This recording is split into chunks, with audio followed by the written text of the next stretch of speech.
Hi guys, this is Henry Knight from Playerole.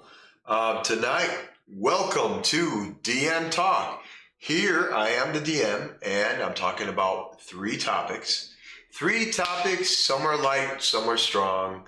Then afterwards, we'll talk about anything you want to talk about. Just throw it up in the chat, and we'll go from there. First things first, tomorrow night, very special night, part 2 of our two-shot story called End of the Line, part 2 tomorrow. It will begin at 8 p.m. Central. We go from there. That will kick off the week after, May 18th, season 2, episode 1, on May 18th. Be there or be square. Haha. All right. Tonight we're going to talk about topic number 1. What is your drive for making an NPC? Do you listen to music? Do you just get your inspiration from TV shows? Do you watch fantasy? You read fantasy books? What's your drive for your NPC? Hey, what's up on YouTube? Thank you for showing up. We have a lot for the show tonight, and then you're on. All right, not a big deal. What is your inspiration for NPCs? What do you like about them? What's your drive? I mean, do you sit there and say, hey, I want to make an NPC tonight. We're doing a dungeon crawl. You have a paladin, clerics, fighters, the whole shabam. What are you going to do? Honestly, you have all these things to your disposal. You have all these source books, everything you have, and what are you going to do as a DM when you have an NPC? When you have an NPC, you go on D&D Beyond, you make them pretty fast. I like D&D Beyond because you make them pretty quick.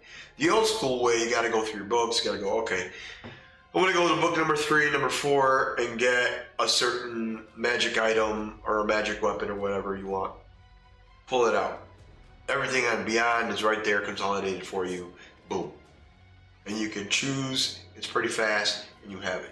I know a lot of people don't like that, but it is what it is. When you have the books to your disposal, it makes it easier to make an NPC.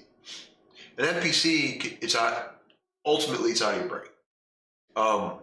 For me, I start with, I had my cat when we were filming Creatures of the Realm, and she jumped on me. And I think I have some of her hair in my mouth. Oh, excuse me. Sorry. Anyways, what is your inspiration for your NPCs? Is it music? For me, it's music. I love music. I listen to plenty of classical music. I listen to movie soundtracks. I listen to many things that are music oriented. It could be rock and roll. It can be screamo music. It can be whatever. It just or even anything biblical.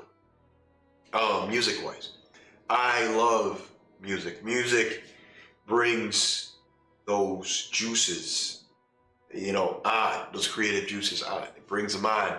It creates that magic. For me, it does, at least. When I create an NPC, I use music. B, I have an open mind. How am I going to use this NPC in my campaign? I'm looking at my levels, everything good. Streaming is good. Hopefully you guys are seeing me good. That's what I'm getting here, and hopefully you guys are hearing me and seeing me well. Anyways, NPC wise, So you have your idea, you have your drive, you have the music kicking. What's your inspiration for NPCs? I mean, do you read GOT? Do you just grab a book and you're like, I want to start reading, get some good old gruddy fantasy? I mean, do you look at the old school Hobbit, Lord of the Rings type of thing? Do you just grab those books and read it? And you're like, yeah, I get my inspiration. Anyways, it's all fantasy, and fantasy is good to get your inspiration. For me, it's music. For me, it's movie soundtracks. They do it. I don't know what it is, but when you have those particular individuals and they make music, that music is fantastic. That music brings up the magic that you're portraying in your game. Music is very important. Music is not, for me, not having music is boring. I know early on in the season 1, we were having audio issues, and before I had Matt, a good friend of mine, who he taught me how to do some things on audio. The rest, before that, I was doing some research on audio and so forth, and how to deal with audio in a streaming setting and so forth. And I've talked to different people, got different ideas, and I grabbed everyone's idea and I kind of said, you know what, I'm going to use them and apply them to me, how it works for me. And I finally said, you know what, I'd love to have music. And before I was using the Bluetooth, and I was doing in the computer while streaming, and at the time I didn't have a fast computer. Now I do, so I'm glad I do, because that's part of the process. And when you have those things, you have the tools, you can make your game, intensify your game even better. To me, music is everything. In a game, if you don't have music, it's the curtain falls, the curtain rises, and you are, a thespian, and you're doing your thing, and then all of a sudden, emptiness. Why? Why is it empty? Why is it empty for you? Why aren't you getting it done? An NPC is the heart and soul of your game. You have your villain, you have your other sub characters and so forth.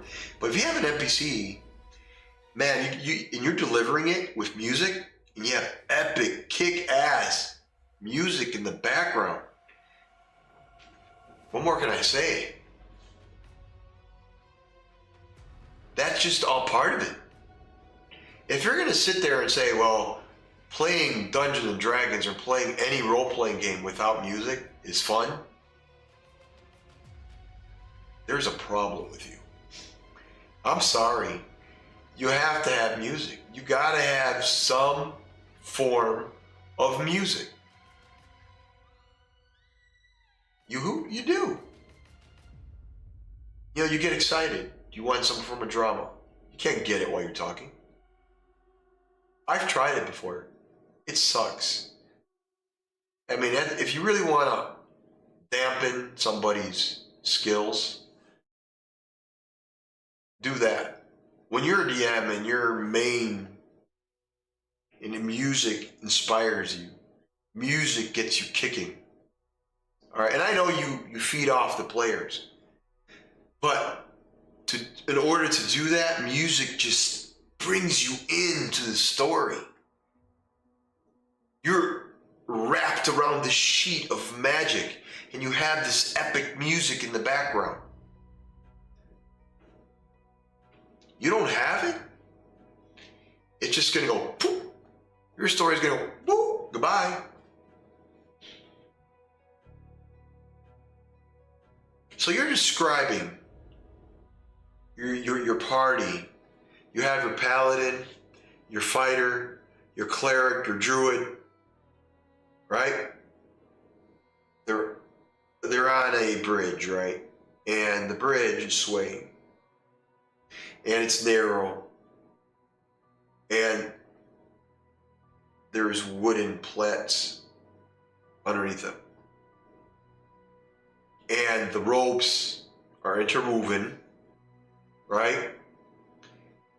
But they're not very strong. And you hear the snap,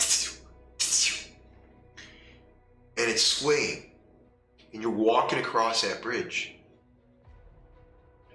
Without music, that scene, that description will completely suck. I played 4 episodes in season 1 without music. It's because I had no choice. Well, I did have a choice, but it's one I made. Either I had to play, had to stream it that way, or suffer with audio. And I needed the audio. So I said the audio and the video, everything, that's more important than having the music in the background. We could literally just work through it. And it did. It happened, we worked through it. And then the music came back. And I figured out a way. And I'm glad I did, because it put my mind at ease.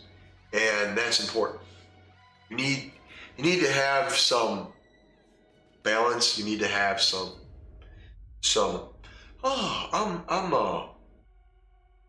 I'm just chilling here.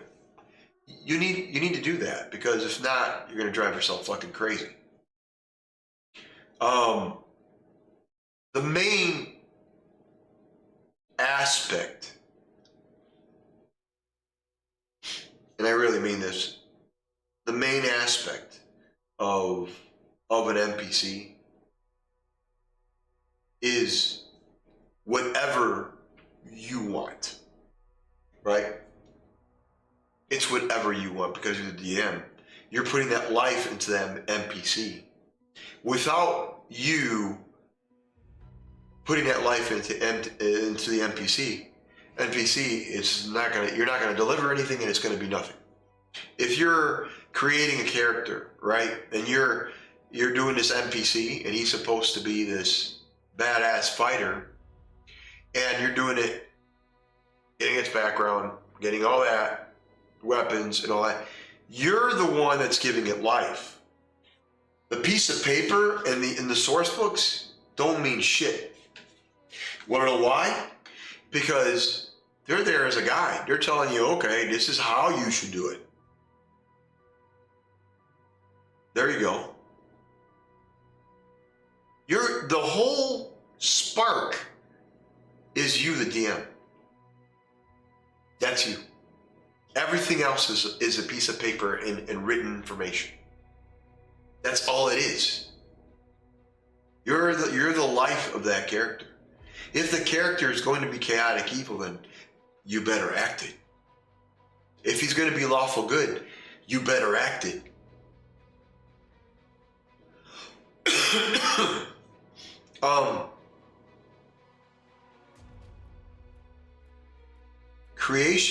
Creating a non-player character is the most important aspect of the game.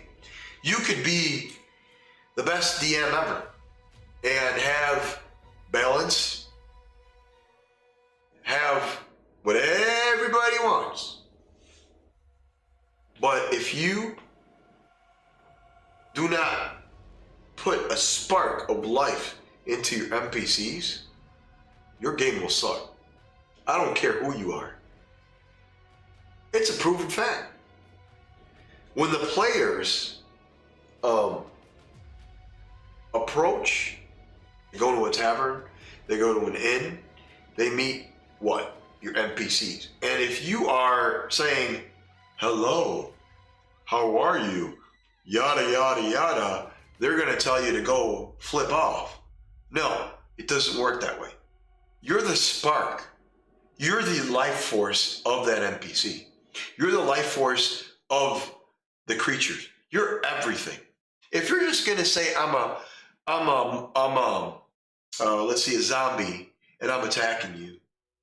I'm Medusa from End of the Line last episode. I'm attacking you, and I'm using my weapons, and you have no real descriptions, and you're just using a weapon. You're an idiot. Period. That's all I'm going to say. Want to know why? Because you are that life, that energy from that creature, from the NPCs, and so forth. You're not going to make the game at all if, checking all my levels, you're not going to make the anything at all if you don't do it right. If you don't give that spark.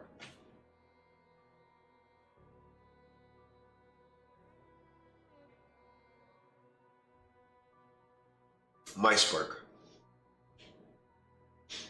If you have an orc and you say an orc is going to fight you, well, you better describe the orc and you better get into the orc. Oh, I know the book says, oh, you don't have to do voices, and you don't have to do voices, but you describe them. That's your job as a DM. Describe them. I mean, I could be good with voices, but this orc is strong. He has tusks. He has beady black eyes. He has protruding horns. He has a scar on his right face, on the side of his right cheek. He has tattoos on his right arm. Describe your ass off. That is your job as a DM. Not there to coddle anybody. Not there to coddle yourself. You're there to tell a fucking story. Period. That's what you do.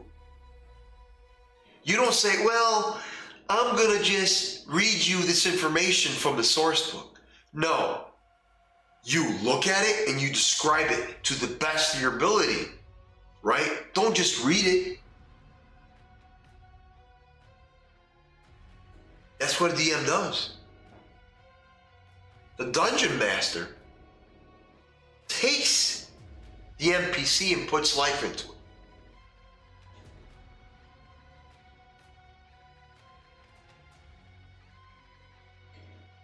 There is nothing worse than when you're sitting in a campaign or in a story or a one-shot, whatever it is, or you go to a con and the DM's reading a book. Oh, you've entered the castle.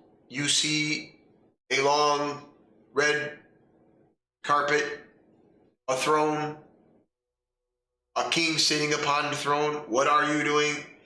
Bullshit. No. How would you rather it go?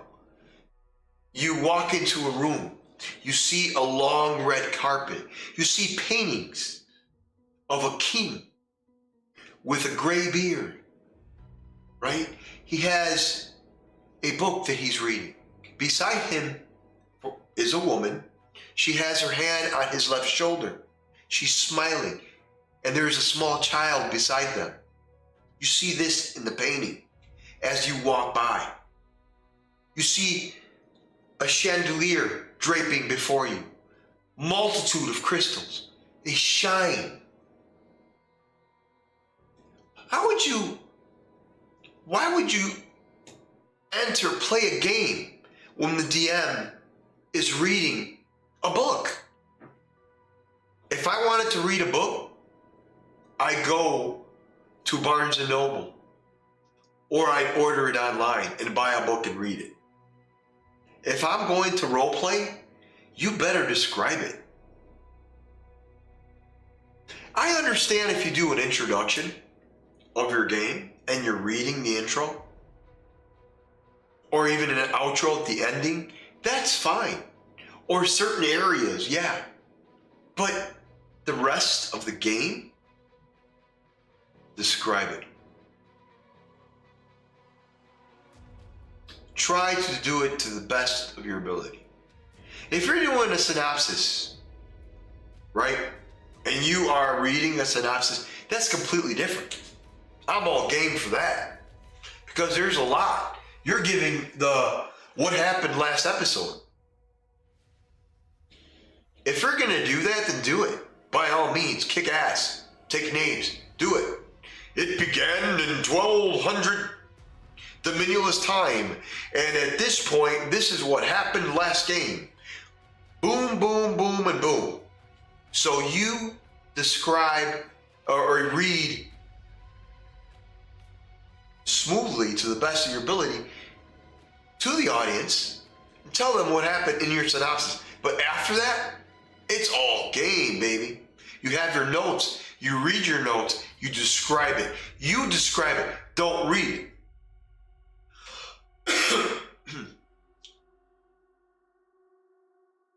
It's okay. It's like you watch a movie, right? And there's a narration. Don't narrate everything. Narrate bits and parts of it.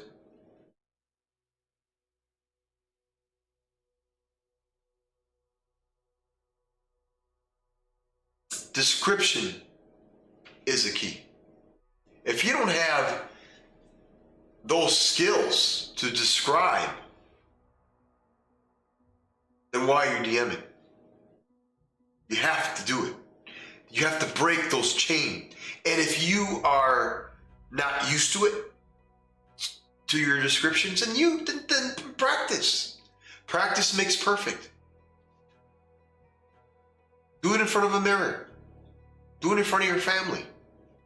Describe. Do it. That's the best way to intensify things. All right, next up we have how do you begin your campaigns or one-shots? Do you begin the middle of the story? Do you start off in the middle?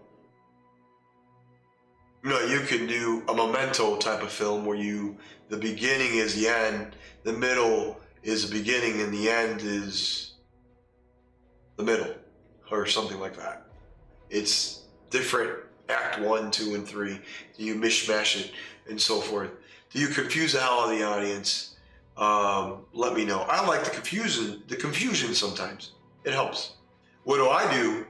For me, my one-shots or my campaigns, I always try to do a beginning. Your act 1, 2, and 3, beginning, middle, and end. The basics of the story. I like doing that. It's fun. It's great. But a lot of times, I like to put them in hell and then bring them back out and start the story. What do you guys do? What do you guys think?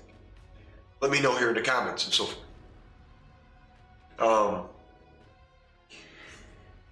There are a lot of things that you can do, a lot of tools that you can use. There's tons of source books that you can use for one-shots.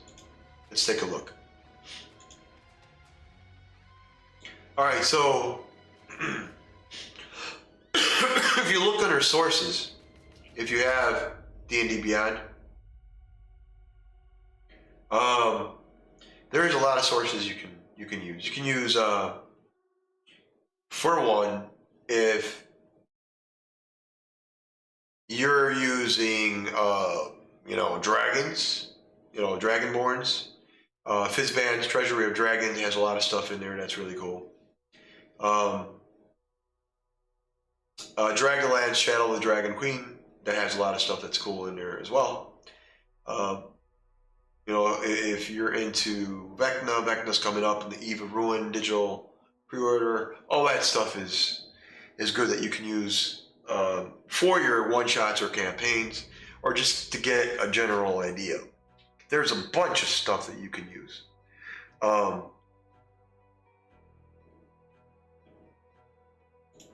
Just so you all know,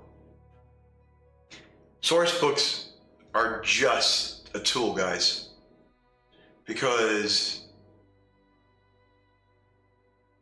when you get into the crux of it, a campaign or a one-shot, The source books you can have before you, and you can use them, but the one-shots in the campaign is your story. You can say, okay, I'm reading the source book, flipping the pages. Guess what? I'm going to use a story, or I'm going to try to use bits and parts of it. Excuse me. I'm going to use, a little tired, I want to use bits and parts of it and then apply it in my story. You can do that too. I've done it. It's fun. But don't use the story outright. Because ultimately, when you're writing something, you want to do something that's yours 100%. Having a fresh story is the key. Having a fresh story is the key to DMing and making campaigns or one-shots. Because when you go back and say, oh, the source book is cool. Here's an example. Here, let's go to an example. All right. Let's use the Book of Many Things. Okay, so we know it's the deck of many things. It has a lot of shit in there that's really good. A lot of stuff that's really bad. It's up to you how to, what you want to do to make it better, make it bad, and so forth. So you're the last resort.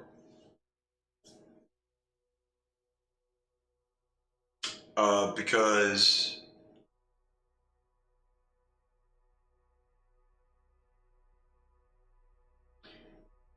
excuse me a moment. Because if you don't,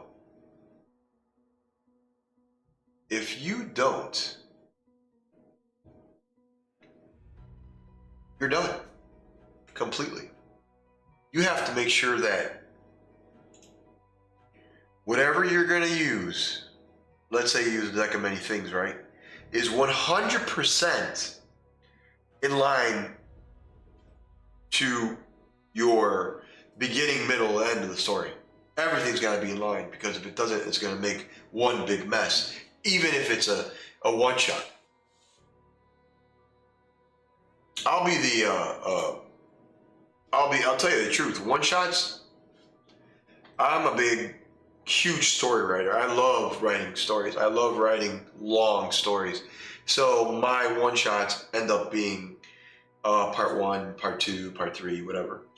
And I don't mind that, because the story is longer.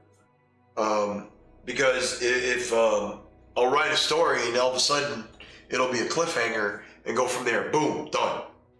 Yeah. So how do you deal with your campaigns? You write just enough for, I'll tell you what I do in a second. Do you write just enough for the players at the beginning of the campaign, like your beginning, middle, and end? And let's say your beginning, you're going to say, I'm going to only write the beginning, a little bit about the beginning, and see how the players do it, feed off of them, and go from there. Or, like I do it, as I have my main story. I have what I think might or may not happen. So, how do you deal with that? Do you just say, hey, well, screw it, I'm just gonna wait and see what happens with the players? Improv. Sometimes you're gonna have to do that, because you cannot write 100% what the players are gonna do, because they always do something cockamamie. And we're gonna talk about that in the third topic. We're going to talk about End of the Line, Part 1, my one-shot, in the third topic. But for now, we're talking about campaigns. In Season 1, what I did was I had main villain. I knew where I wanted to go with it. that I kept the plot open-ended. So the players could just move like a cog. Click, click, click, click, click, click, go boom, boom, boom, boom. Move from one cog to another. I always left it open for them to do whatever they wanted. Always. But sometimes you get caught in a pickle because you're not going to predict everything a player does. Bullshit. I don't care how good you are as a DM. You're not going to predict everything. You can be a reader of a player, of your players. One day, somebody's going to pull a weave on you, and they will, 100%. That's just the way it works. That is the epitome of role-playing. It is. You don't tell me it's not.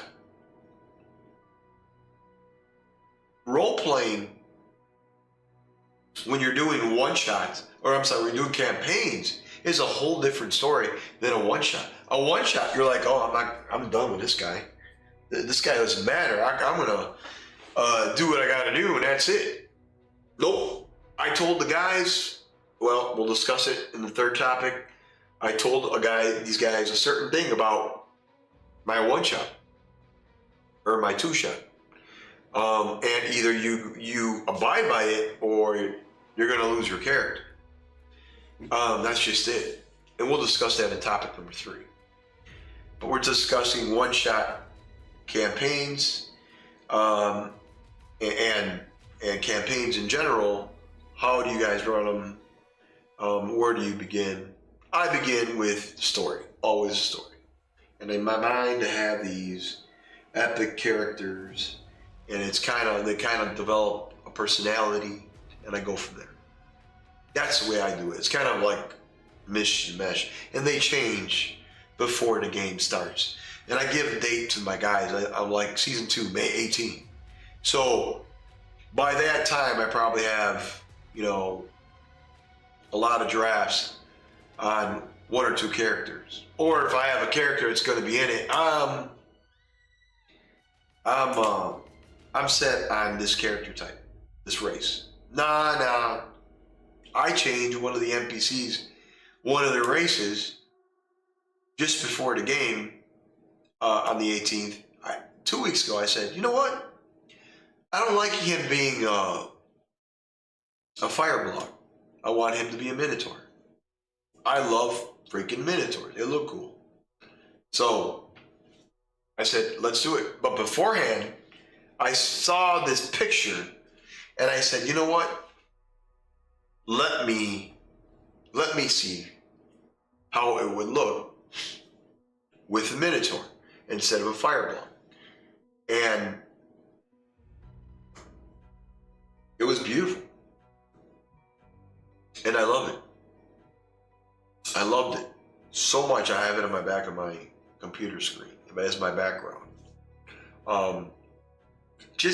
You got to remember when you're running a campaign, you have to know that you have your NPCs, you have your PCs, you have your story, and all those cogs running around all around you, and your NPCs are coming in. Your story is either you're in the beginning, the middle, or the end. Wherever you're at, your story is deep.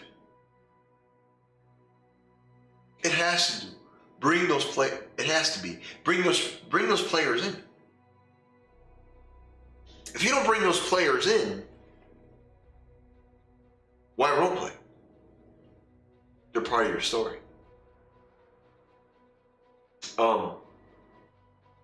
The last topic I have, topic number 3, and I call it overview, is end of the line. End of the line, part 1 and 2. We're going to talk about my two-shot. I want to talk about topic number 3 is called actually player shenanigans, because player shenanigans is the reason why a DM improvs 90% of the time. because a player pulls off, check this out. My player, Dom, he's playing a ranger, right? And he's playing a Gloomstalker ranger at there.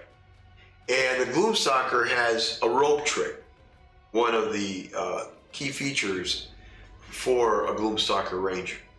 And rope trick opens up a perpendicular, it's 60 feet, perpendicular, the rope is 60 feet across, but it's perpendicular, and it opens up an interdimensional portal, right? An area where people could sit, be safe. Or if you want a sniper, or you pull your cord back and watch people and do your thing, that's what it does. That's what it actually does. So he said he has an idea. They were going up against Medusa. So initially what he wanted to do is manipulate the rope to go around the eyes of Medusa and then fire a cantrip and burn her. I said, give it a shot. So he said, the whole rope trick thing, he wants to manipulate it instead of to do that interdimensional gateway where you could hide and do and so forth. I think it's cool. What he did was cool. He thought out of the box. He said, "Well, you know me, Henry. You need to prove it." So he went ahead and did it. I said, "Okay, you're going to manipulate the rope," and it wrapped around her eyes, and she was in disarray or whatnot. Now, did I see that coming? Hell no. If you have your player sheet and the player goes off the sheet and they do something, they pull their shenanigans just for fun, it's fun, it's engaging. And you know what? They do it for a reason. You know what that reason is? Why they pull all those shenanigans? Because they want to have fun. Right? And that is a key. Having fun. If you don't have fun, why bother doing it? So I said, let them do it. For all you D&D enthusiasts, you're going to be like, oh, wait a second, he's a Gloomstalker ranger. He's not supposed to use the rope trick in a very different way. I'm like, you know what? He's still using the rope. He's just not using it as a portal. I think it's more fun to manipulate the rope and then have it stand perpendicular and open up an interdimensional portal so you can hide in it. No. It's cool for what it is, but personally, manipulating the rope and using it as an actual rope trick is fun. But a perpendicular stance and then you can hide inside his interdimensional portal or whatever it is, that's too much. You can't pull that one off on me. It's one of those things where it's like, oh, why? And I'm complaining about the actual definition of the book, what rope trick is. Because I think it's dumb as hell. Okay, it's part of the character, but it's dumb as hell.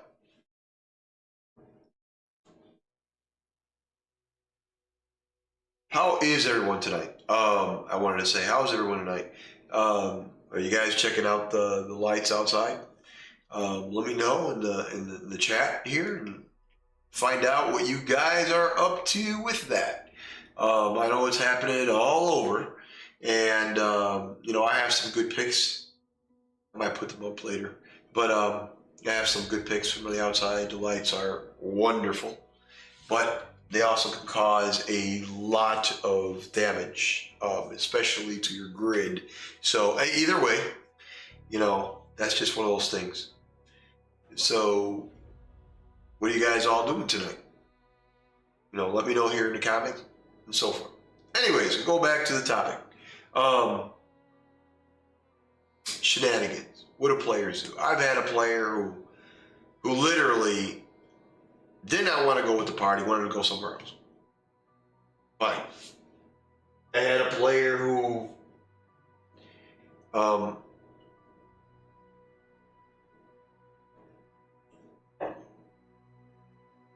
told a waitress to go somewhere else, and she did, and he ended up almost killing her, but that didn't happen because things came into play to stop that reaction or that action, and I'm glad that it never happened. I had players who, sorry, I had players who went off track completely, and where I had this elaborate meeting with the villain in the castle, and they didn't go to the castle. They didn't even want to go near the castle. They wanted to go somewhere else. They wanted to go to the tavern. They wanted to go to the inn. They wanted to go chill out. They wanted to talk to people. They wanted to buy equipment, stuff like that. All that stuff is cool. But just remember the improv. I have usually notes and papers with names in general, because you're not going to just pull a name out of your ass and say, "Oh, what's the name of the mage owner, or the owner of the mage, the owner of the store? What's the name of that mage in the shop, of the mage shop? What's his name? Is his name George? Is his name Tony? Is his name? What is his name?" Those are the things that you really have to look at, because if you stop and you think about it too much, it's just gonna ruin everything. Just go with the flow. Write your names on a separate piece of paper. Elf, Dwarven, Dragonborn, all your basic races, or try to at least 1 or 2 each, maybe 3 each, and it'll help you out. Just have it there in a cue card, index cards, whatever. So you can pull them out and pick one and boom. Because players will work right around you. And when they do work around you, and you'll look like a bonehead, and you don't want that to happen. Player shenanigans are fun, and they can be very bad too. I've had players who they've done damage to the campaign. That's because they didn't care. But when you get those type of players, you have to literally, and you can't just get rid of them right away. You have to do it smoothly. Continue with your story to the best of your ability, and move on to the next scene with or without that player. And then, when everything's said and done, talk to the player and figure out what is going on. If he or she is doing it for fun, and they didn't know that they were pissing the DM off, or they didn't know they were pissing the other players off, it's a mistake, it happened, talk to them. That's the only way you could proceed from that point on. End of the line, I want to talk about when my buddy Down, when he went ahead and did that to Medusa, he used the cantrip flame and all that, and her head was on fire, but then as it progressed, she avoided all that. But not avoided, took care of herself. She put herself out, I guess, and moved forward. So now, what do you do as your character when you do something like that? Oh, you just use a rope, and did that. Now what? I want to manipulate the rope. What are you, Jedi? I mean, whatever. I want to manipulate the rope back into my hand so that I can use it in very obscure, zany ways. By all means, do it. Because that's the player's fun. Don't take away the fun from that player. Don't say, well, the rope trick is specifically perpendicular.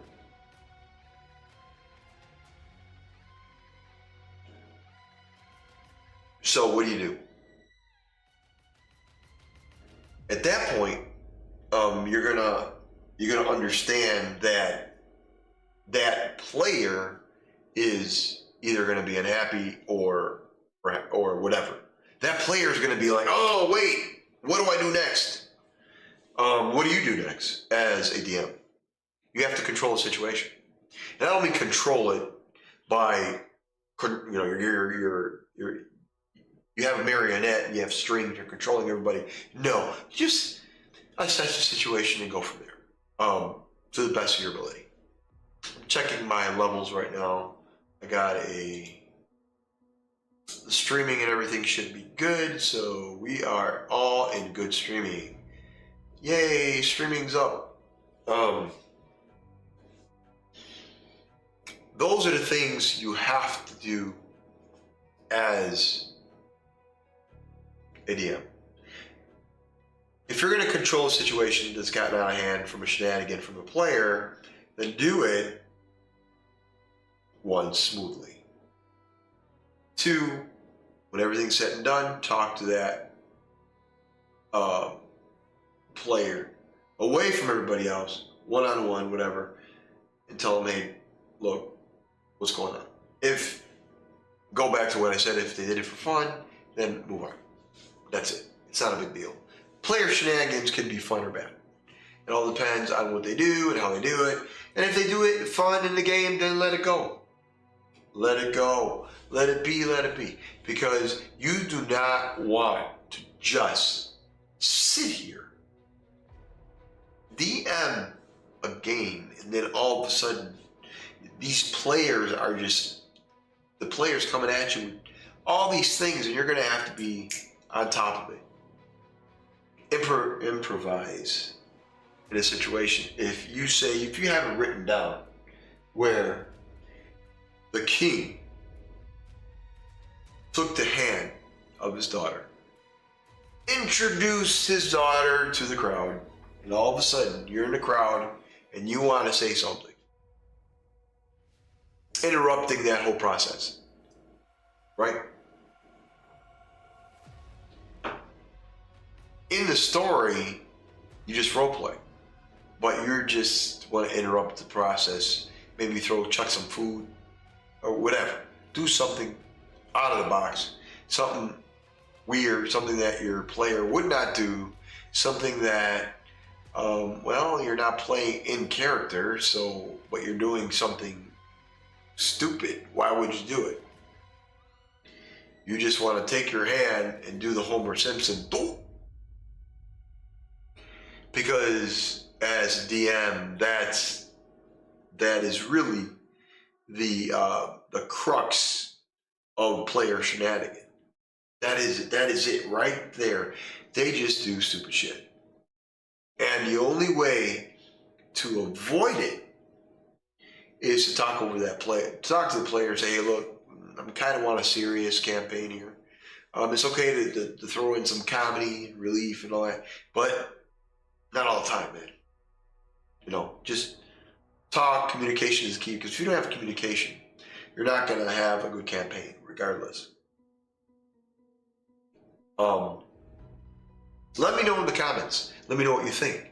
Well, that's all I have for you tonight. I have kind of a short one tonight. It's one of those things where, you're a little tired and so forth. I've got a lot going tomorrow.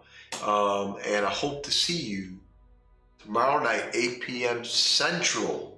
End the Line, Part 2, the finale. And then the following week, May 18th, start of Season 2.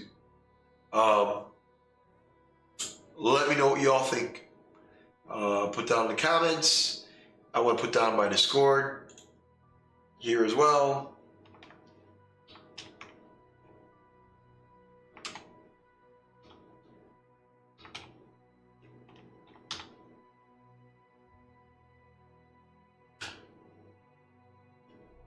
And let me know what y'all think and so forth. Hit me up. And I do have a chat on Discord. And, we can all have a blast. We talk about character creations and stuff like that, arcs, what's going to happen and so forth. What's the channel's next game going to be, the dates and all that and so forth. Join us for that. Until then, I will see you guys tomorrow night, 8 p.m. Central. Subscribe, like, get the word out, guys. Good night.